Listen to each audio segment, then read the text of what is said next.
Сайн байцгаана уу хүүхдүүд ээ. 5 дугаар ангийн математикийн хичээлийг заахад бэлэн боллоо. Өнөөдрийн хичээлийн сэдэв тэгш өнцөт координатын хавтгай. Дэвтэртээ багштайгаа хамт бичиж тэмдэглээд яваарай.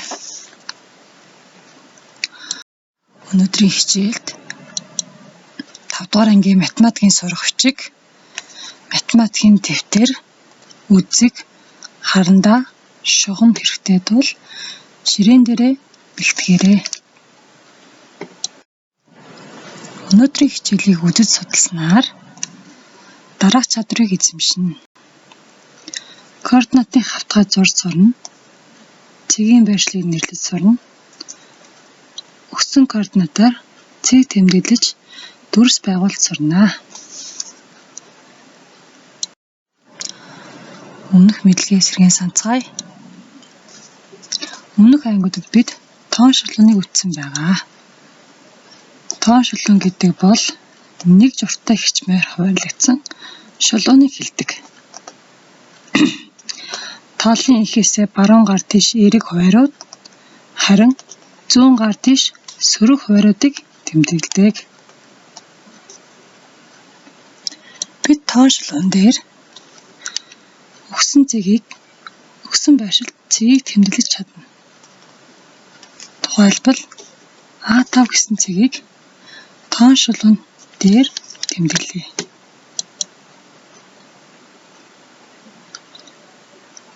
А цэг нэмэх 5 гэсэн байршилд байна. Мөн цэгийн байршлыг тодорхойлж чадна. Энэ машины байршлыг тодорхойлоорой. Ямар байршилд байна вэ? Машин хасах 6 гэсэн байршилд байна.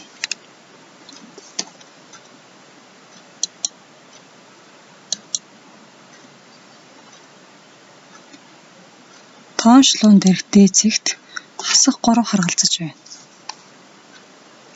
Түүнийг дээд цэгийн координат гээд Д хасах 3 гэж тэмдэглэнэ.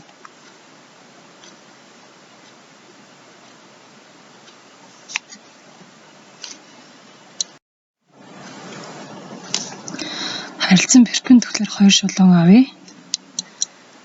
Хэвтээ босоо. Эдгээр шулууныг тэнхлэг гэж нэрлэе. Шулуунуудын огтлолын цэгийг О гэж тэмдэглэн координатын их гэж нэрлэнэ. Нэг журттай хичмийг сонгон тэнхлэгүүдээр хуваар тогтооно.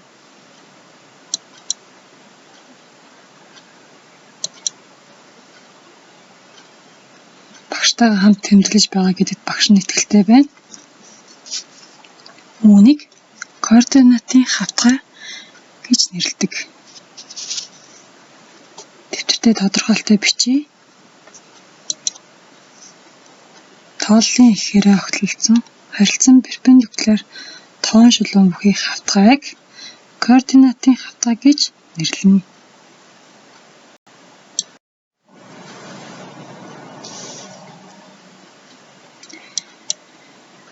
Энэ координатын хавтгай 4 мөчөд хуваагддаг. Нэгдүгээр мөч нь хэвтээ босоо 2 тэнхлэг нь хоёулаа эерэг хуваартай байна.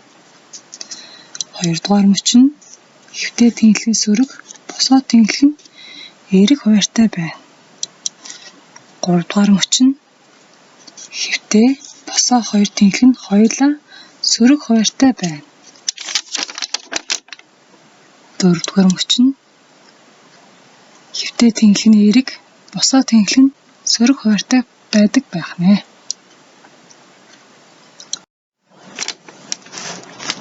Сурах бичгийн 103 дугаар хуудсанд байгаа зургийг ажиглая. Зурагт юу ямар байршилд байна вэ?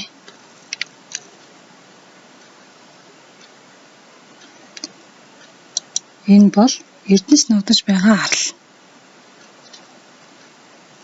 Арал дээрх даалмод, байшин, салхин сэнс, далбааны координатыг олно. Даалмод 3 2 гэсэн координаттай байна.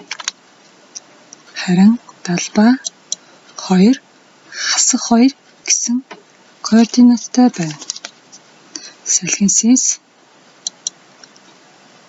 хасах 4 хасах 2 гэсэн координаттай байна. Байшин хасах 2 3 гэсэн координаттай байна. Тэгвэл газарчин эрдэс байгаа газрыг ийхүү заажээ. 70 модноос 100 гар тийш 5 нэгж яваад бүгдээрээ 70 модноос 100 гар тийш 5 нэгж яваарай. Тэндээсээ доош 6 нэгж явбал эрдэнсийг олно гэжээ. Эрдэнэс хаана байна вэ хүүхдүүд ээ? Эрдэнэс энэ байршилд байна. Хасах 2 хасах 4 гэсэн байршилд байна. Та нарыг таарч байна уу? За дахин нэг хавтгай зураарай дэвтэртээ.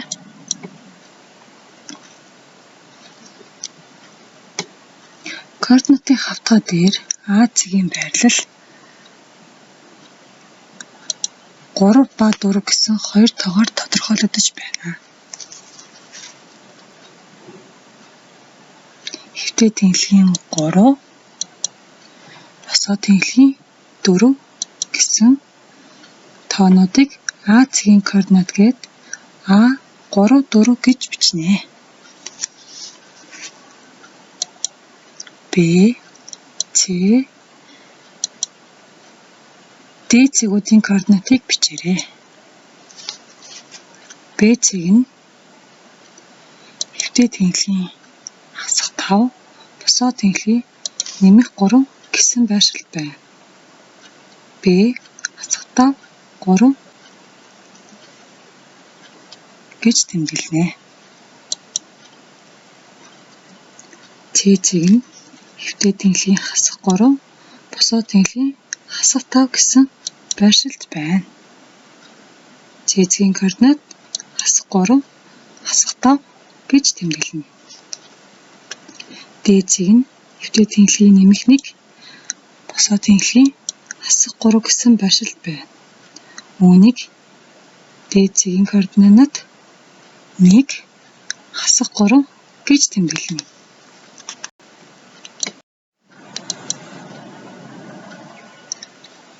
Гурав 4 ба 4 3 гэсэн координаттай цэгүүд ижлүү ялгаатай юу? Бодоорой хүүхдүүдээ. Үүнийг координатын хавтгай 1-р мөчөд тэмдэглэе. Хэвтээ тэнхлийн 3, босоо тэнхлийн 4.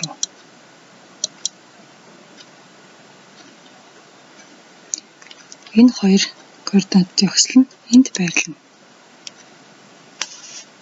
Харин хэвтээ тэнхлийн 4, босоо тэнхлийн 3 гэсэн координатуудын өгсөл энд байрлаж байна.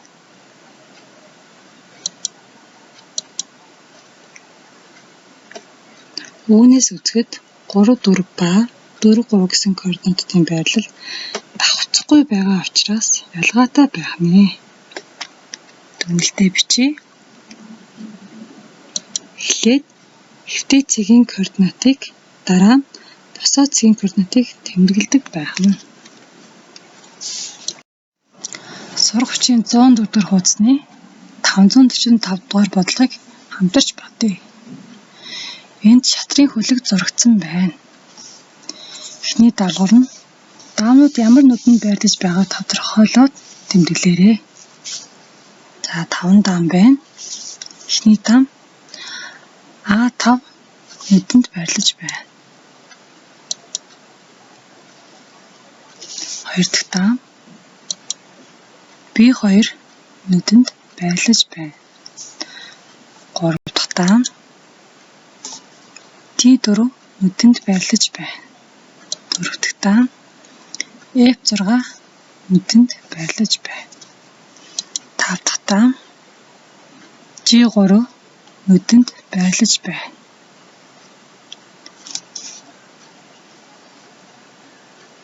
эхлээд хэвтээ тэнхлийн дагуу дараа нь босоо тэнхлэд дагуу харна гэдгээ санаараа өгтүүдээ. Дараагийн асуулт А1 C5 E7 E8 нүднүүдэд даам зураарай гэсэн байна. Мөн адил эхлээд хэвтээ тэнхлэгээ харна. Дараа нь босоо тэнхлэгээ харна. А1 C5 E7 E8 нүднүүдэд даам зураарай гэсэн тийм ээ. За зуръя бүгдээрээ. А1 C5 E7 E8 нүдэнд тус байрлах нэ. Мөн сурах хүчийн 104 дахь хуудасны 547 дугаар дасгалыг ажиллая. Өгсөн цэг болон координатуудыг харгалзуулан холбоорой гэсэн байна. А цэг нь хэвтээ тэнхлийн 2, босоо тэнхлийн 3 гэсэн байршилт байна. Тэгэхээр ингэж холбогдох нэ. Б цэг нь хэвтээ тэнхлийн 3, босоо тэнхлийн 6 гэсэн байршилт байна. За ингэж холбогдох нь та нарт таарч байна хүүхдүүдээ. С цэг нь хэвтээ тэнхлийн 5, босоо тэнхлийн 4 байршилт байна. Харин Д цэг хэвтээ тэнхлийн 2, босоо тэнхлийн 5 байршилт байна. Сурах хүчийн 105 дахь хуудасны 549 дахь дасгалыг ажиллая. Координатын хавтгайн 1-р мөч. Координатын хавтгай дээр өгөгдсөн А, Б, С цэгүүд 4 үндэсний оройнууд болно. А, Б, С цэгийг тэмдэглэе. А, Б, С. Эхний даалгавар нь С цэгийн координатыг бичээрэй гэсэн.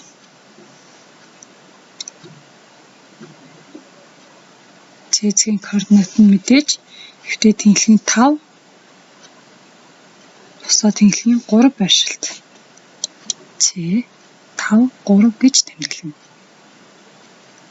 Та нарт харж байна уу? Дараагийн асуулт 4 үндэстийн 4 дахь орой Д цэгийн координат нь 3, 5 болно. Д цэгийг тэмдэглээрэй. 3, 5. Д цэгэнд байрлаж байна. Дараа нь 4 үндэстийн талбай хэмжээг олоорой гэсэн байна.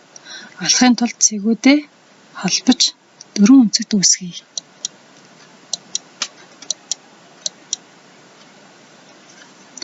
Одоо бүтэн квадратыг тоолъё.